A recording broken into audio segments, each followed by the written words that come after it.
হে everyone, শুভ মহাষষ্ঠী।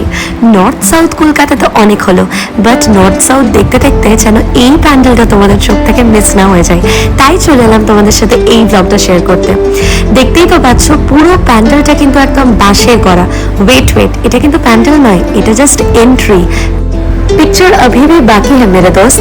হ্যাঁ, এটা হচ্ছে জাস্ট এন্ট্রিটা, যেখানে পুরো কারুকার্যটাই করা হয়েছে বাঁশ দিয়ে, আর এত সুন্দর লাগছে বাইরে থেকে, পুরো যেন মনে হচ্ছে নেস্ট। আর সেখান থেকে বেরিয়েই এই ম্যাজিক্যাল ওয়ার্ল্ডটা তোমরা দেখতে পাবে। ওপরে আকাশটার দিকে তাকালেই যেন চারিদিকে লাইটে ঝিলমিল ঝিলমিল করছে, আর নিচে কিন্তু এই রকম একটা অ্যাটমসফিয়ার, জাস্ট দুর্দান্ত। লোকেশনটা তো তোমাদেরকে বলবো, তার আগে একবার কনসেপ্টটা দেখো। মা যেন স্বর্গ থেকে মর্তে নেমে আসছেন। এখানে মায়ের পায়ের ছাপ দেওয়া হয়েছে, আর তার সাথেই শিউলি ফুলের ঘ্রাণ।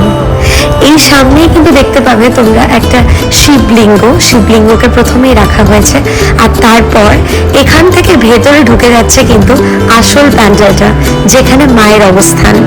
এখান থেকে আরো ভেতরে ঢুকে গিয়েই কিন্তু পেয়ে যাবে তোমরা ওই ম্যাজিক্যাল একটা ওয়ার্ল্ড। পুরো কাজটাই কিন্তু ওরা মিরর দিয়ে করেছে।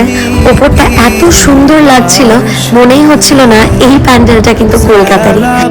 মায়ের আগমন বার্তায় যেরকম কাশফুল ফুটে ওঠে, সেরকম কিন্তু কাশফুল দিয়ে পুরো জায়গাটা সাজানো। আর এই হচ্ছে মূর্তিটা, ঠিক এতটা সুন্দর যেন চোখ ফেরানোই যায় না। মা বসে আছেন ওপরে, আর নিচে লক্ষ্মী, সরস্বতী, গণেশ, কার্তিক, প্রত্যেকে। এত সুন্দর লাগছিল দেখতে। ভেতরে তোমরা এত ভালো চলো এবার তোমাদেরকে লোকেশনটা জানিয়ে ফেলি। এটা হচ্ছে নিউ টাউন সার্বজনীনের দুর্গোৎসবটা। এত সুন্দর একটা কনসেপ্ট বানিয়েছে। এই প্যান্ডেলটা কিন্তু ওয়ান অফ দ্য বেস্ট লেগেছে, বিশ্বাস করো।